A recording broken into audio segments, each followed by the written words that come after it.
Welcome back. Our next speaker is Dr. Jim Chang, who joined TSMC in 2017. He currently heads the 3DIC Design Methodology Development Group. Dr. Chang brings over 20 years of semiconductor experience, specializing in synthesis, physical optimization, detailed routing, and timing analysis. Dr. Chang received his PhD in electrical and computer engineering from the University of California, Santa Barbara. So please welcome, once again, Dr. Jim Chang.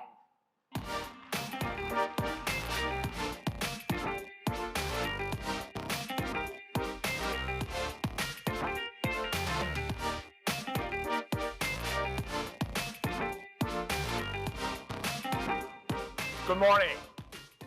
Welcome to the 3DIC session. In the next 30 minutes, I'm going to introduce you our latest invention, the 3Dblox. 3Dblox is a groundbreaking way to organize your 3DIC data, and it is designed exclusively for 3DIC. So with 3Dblox, we'd like to unleash the ultimate 3DIC design productivities. So here is the outline of my talk. First, I will elaborate why do we do 3Dblox. It is the rising chiplet architecture's complexity that has motivated us to do 3Dblox. Then I will introduce the key definitions of 3Dblox, how it works, how it is designed. Then I will show the key productivity features we have put together for you, together with our EDA partners. Then I will highlight our key EDA collaboration milestones that we have collaborated with our EDA partners for the past full 1 year. And I will conclude with a summary. So let me start with our TSMC 3D Fabric offerings. Start from the very left, we have a very successful CoWoS-S platform that has been used in many of the high-speed HPC applications. And from CoWoS-S, we have a new architecture we call CoWoS-R, which replaced the CoWoS silicon substrate interposer to use the InFO, our audio interposer, as the interposer type. Then it becomes CoWoS-R. Then from CoWoS-R, we created CoWoS-L, which the L stands for the local silicon interconnect. So inside the audio interposer, we are able to place silicon interposers that are selectively in the needed locations to provide even higher bandwidth using the silicon interconnects. And it's designed for very large chiplet with more than 10 reticle size. That is the goal. And on the InFO side, we have the very successful InFO POP offerings that has already been used in your cell phone applications, in many of the mobile applications. And from there, from InFO, we introduced InFO 2D. And then now we have InFO 3Ds. On the SOIC side, which is our front-end vertical stackings on system of integrated chips, we have the chip-on-wafer, the COW, and the WW offerings. So on the left-hand side, we have a lot of the 3DIC offerings, and it's growing. But on the right-hand side, we have a lot of selective offerings that can be used, mixed and matched into our 3D Fabric offerings. And I can summarize them as the number of active dies. We can have 1 die, can have 2 dies, can have 3 dies at a particular layer. And we can have the passive device, choice of different passive device, like the deep trench capacitors and our enhanced deep trench capacitors, the integrated passive devices, and also our ICAP, which is the offerings in our CoWoS platform. And we also have various kinds of 2.5D, the horizontal interconnects. We have the silicon interposer, we have the RDL interposer. And on the vertical 3D connections, we have the typical TSV, the through silicon via. We have the TIV, the through info via. And we have the TMV, the through molding vias. And also we have various kind of interfaces. We have a system on integrated chip. We have the SOIC bond. We have the different size, various size of hybrid bond, bigger one or smaller ones.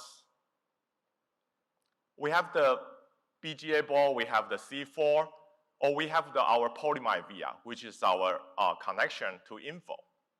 So with the left-hand side and right-hand side, that can be mixed and matched. We have a lot of combinations. And this all tells us that our design complexity is rising in our 3D IC world. But now, when we look back in our current design ecosystem, and especially we want to look at how a 3D IC context is represented. And what we found is very interesting. Among different EDA vendors, there's a very much different kind of formats. For example, one of the vendors for their PDN analysis, they have a format. For APR, they have a format. Why is that? Because for the power analysis, the goal is to connect all the chiplets together and build a full IOC network. So the whole power distribution can be analyzed. But for place and route tool, the goal is to understand which chiplet is on top of the other, so the bindings can happen correctly. So there are two different formats, one for the logic connectivity, one for the physical connectivities. But there's not a single format that covers all. And each vendor has their own way to represent. So imagine you are a designer, you start from vendor A for the implementation, and you have to port everything you know about this 3D IC context into another vendor, maybe for sign-off, then maybe to another vendor for EMIR analysis, then eventually goes to another vendor for physical sign-off. And this is doable. This is doable, but it's very labor-intensive, and it's error-prone, and it doesn't really add any value to your 3D IC design. So we have an ecosystem that is very fragmented. That's what we see. So when we have a rise in design complexity and we have a fragmented ecosystem, what can we do? And we recognized that a year ago, about this time, last year, we set out to do something. We need to do something to make the 3D IC design easier.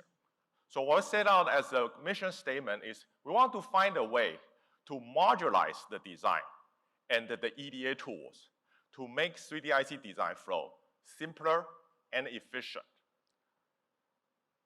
And then we want to ensure a standardized EDA tools and design flows that are compliant to our TSMC 3D Fabric offerings. That was our mission statement. So now, let me introduce you what is the 3Dblox standard, and from our TSMC and our OIP partners. So starting from this rise in complexity, the thing is, if we want to manage complexity, we want to look at how the system can be modularized. What are the fundamental pieces of each 3D IC architectures? And can we extract them? So at TSMC, we started from the concept of modularization. But what we realized, modularization is a concept. And we cannot just ask our EDA partners to implement some concept in the air. So what we ended up with is a language, what we call the 3Dblox standard. It's a language we designed with modularization and generalization in mind. We designed this language. And when EDA companies, they implement this language, then they carry over this concept of modularization. So that's what we did. And on top of that, we realized our customer really want a top-down design methodology, meaning they can do this thing sequentially from a very vague description all the way down to a very concrete and tape-out situations. They can do this. So that's the top-down design methodology. And corresponding to that, we add what we so-called the assertions into this language. Then, on the bottom, we added this concept of chiplet reuse. Because the nature of chiplet is they can be used in different configurations. And our customers are telling us they want this same implementation that can fit different configuration and it still work. So we add the concept of chiplet reuse and add it in with inside the language, it's the hierarchical instantiation.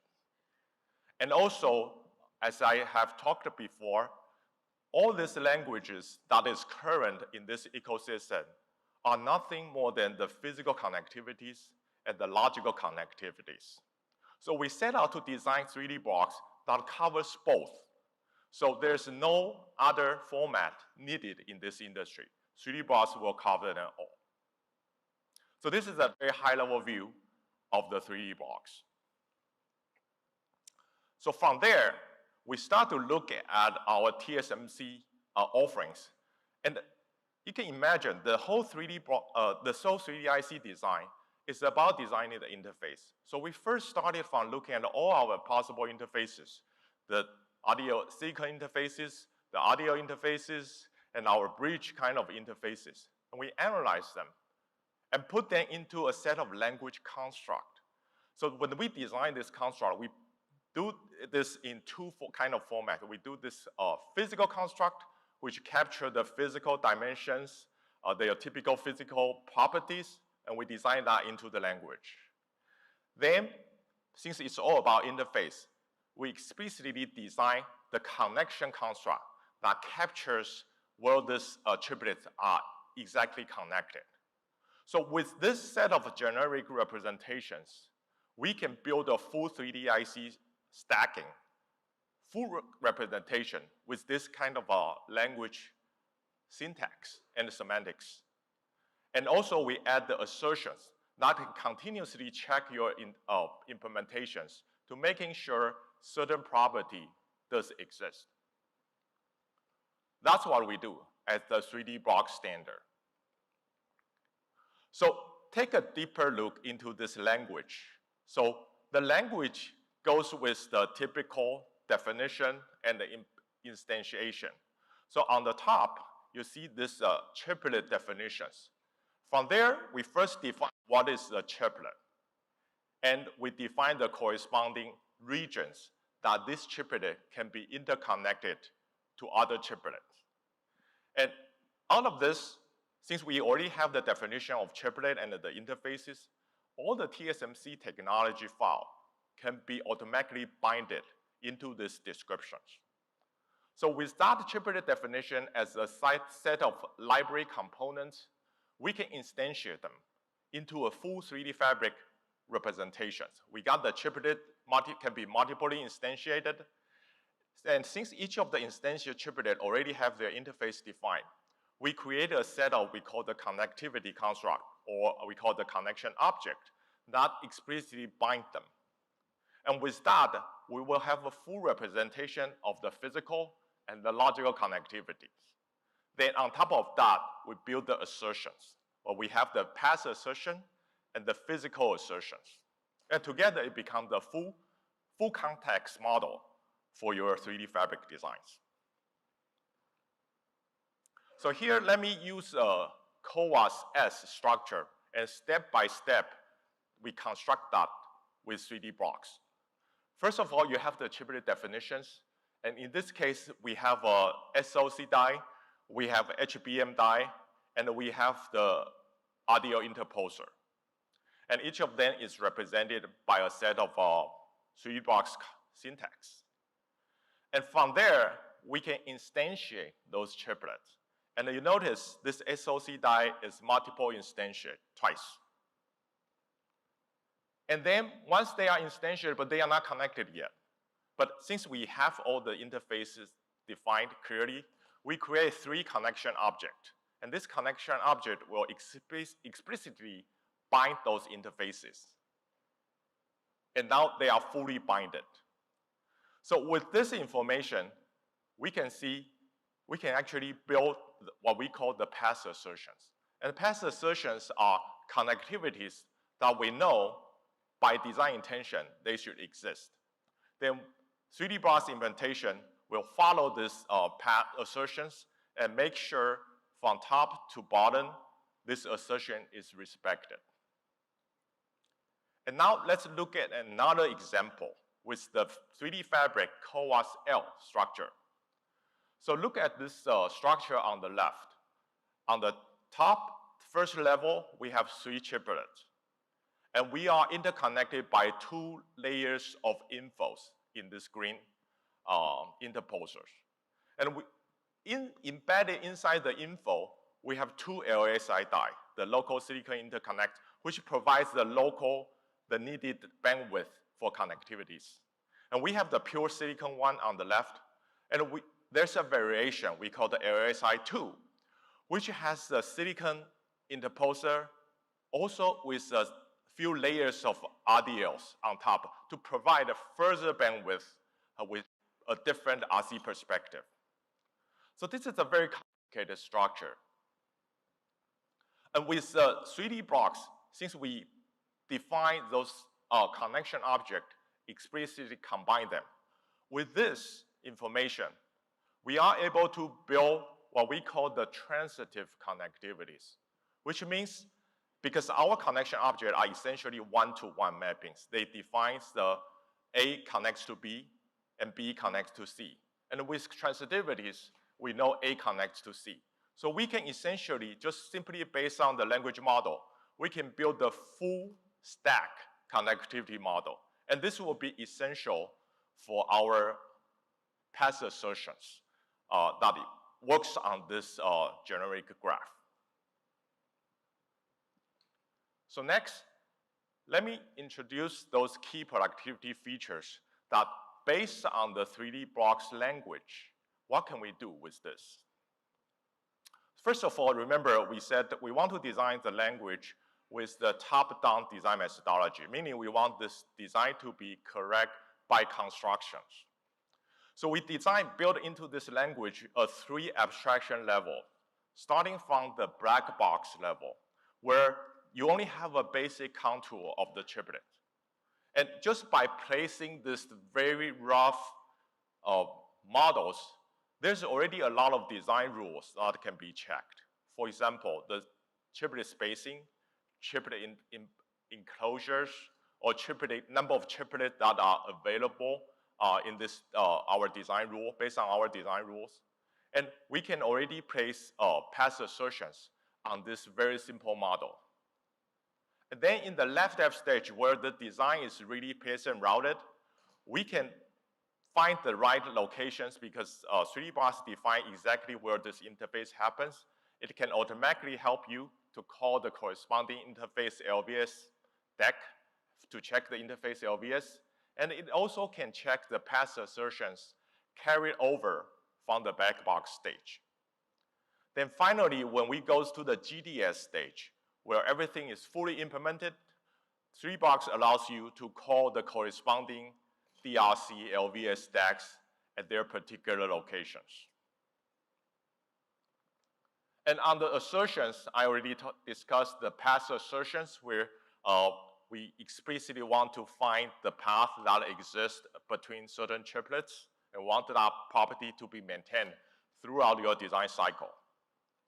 And on the physical assertions, this is a top view of a few chiplets, one on top of the other, under a big interposer. So even with these contours, we have enabled EDA companies to just based on this simple model, they will be able to write out a very simple GDS that allows us to use the GDS against our DRC deck to make sure all your top-level placement of the chiplet is correct by construction. The next thing is about the interposer hierarchy auto creations. In 3Dblox, the language itself will make sure it has strong one-to-one mapping between the 3Dblox names to our top-level Verilog. So take this as an example. Look at the upper left one. We have a top-level Verilog with 2 modules, and each of the module represents a chiplet. And in the corresponding 3Dblox view, we define 2 chiplets on top of silicon interposer. So it is important that we maintain the mappings between 3Dblox and the Verilog, so the EDA tool can automatically deduce a fit-through hierarchy for this Verilog. And why do we need that additional hierarchies? Because it maintains a one-to-one mapping to our 3Dblox model. And the whole point is we want to implement this interposer by itself, which means we need a clear definition of the input and output, which can come from this Verilog. And then we want this chiplet, the interposer, to be verified by formal or by LVS. And this also needs the Verilog Golden. So it's important that we need to get this feed-through hierarchy generated. But it's actually very elaborated, like if you want to generate this by yourself manually, and it's an error-prone process. So we enable the EDA tool to automatically generate this for you. And with that generated Verilog hierarchy, we can do further automations. For example, if you look at the bottom ones, this Verilog hierarchy can automatically generate into Allegro, Cadence Allegro format. We call the MCM format. And that captures all the bump locations and the inherent netlist connectivities. And together with the TSMC info tech file that we captured from our design rule to a set of language construct, that the tool will automatically be able to generate the auto-routing result for your info implementations. And the same is true for the silicon interposer. The Verilog hierarchy can be used to combine it with our APR tech file with the initial floor plan creations. You will be able to perform the silicon interposer routing. So that's a lot of productivity helps based on 3Dblox. So with one format that can be used throughout the design cycle, you can see 3Dblox can be used in many of the applications. For example, the power analysis applications for STA, for DRC LVS, or thermal analysis. So let's take thermal analysis as an example. If you do the thermal simulation model, what you will find is it takes a lot of scriptings just to simply describe stacking structures and the connectivities and also the bindings to TSMC thermal tech file with all the material information, thermal conductivities. It's difficult. You have to write hundreds, if not thousands of lines of code. And for each vendor, if you want to switch vendors, you will do this again and again.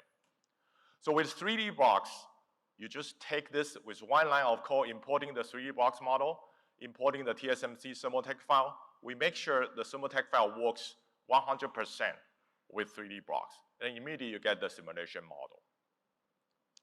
So with this, since all the tools are now speaking the same language, I'm sure you can see this allows all the EDA tools among all the EDA vendors, they all speak the same 3Dblox language. And we create an ecosystem of very high interoperabilities.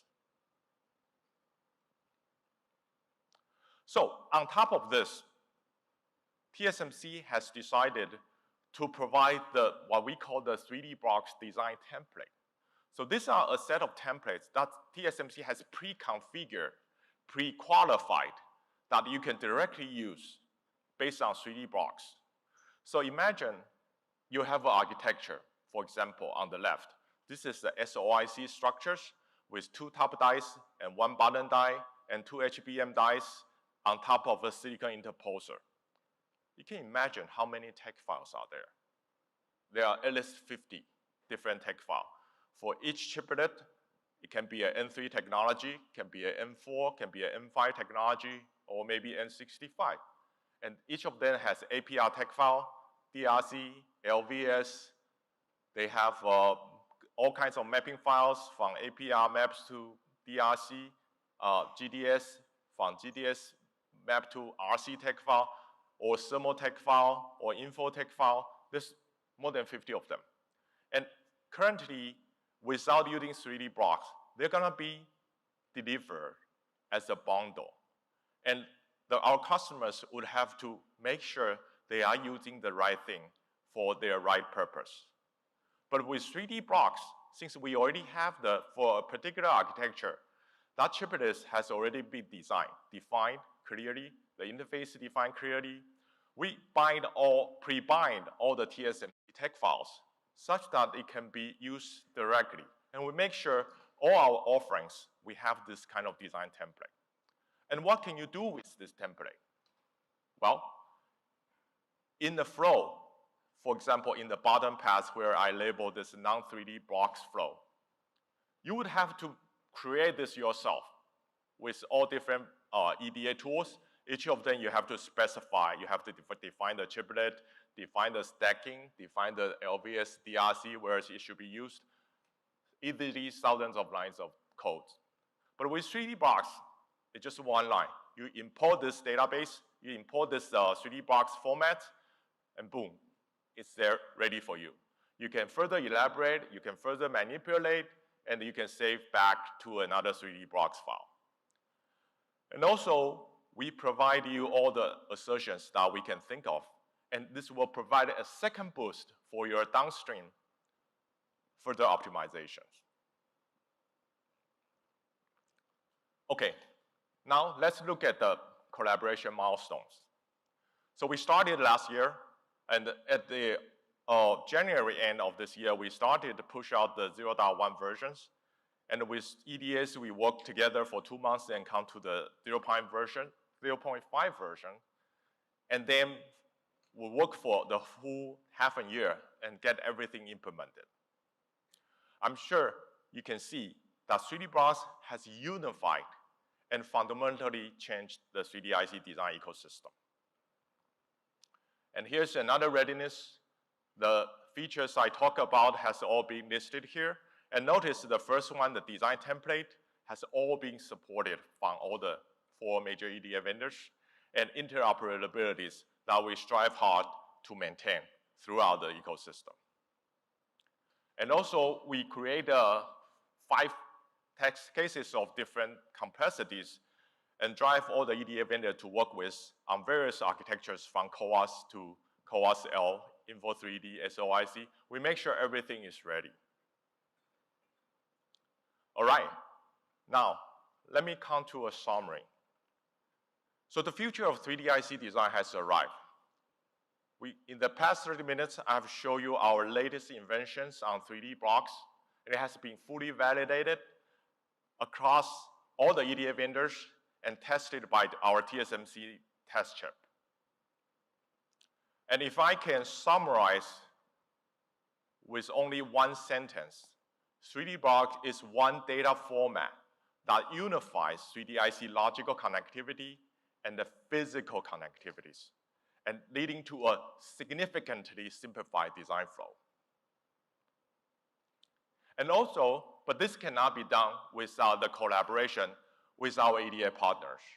So I want to take this opportunity to thank our partners, the Cadence, Synopsys, Ansys, and Siemens, for sharing the same view and goal with us, and worked very hard for the past 1 year to make 3Dblox possible. So after my presentations, we have put a strong lineup of 4 additional technical sessions, and each of the EDA vendors will further elaborate on their views of 3Dblox. I highly suggest you to attend those sessions. So with 3Dblox, we will unleash your ultimate 3D IC design productivities. And this concludes my talk. Thanks for your attention.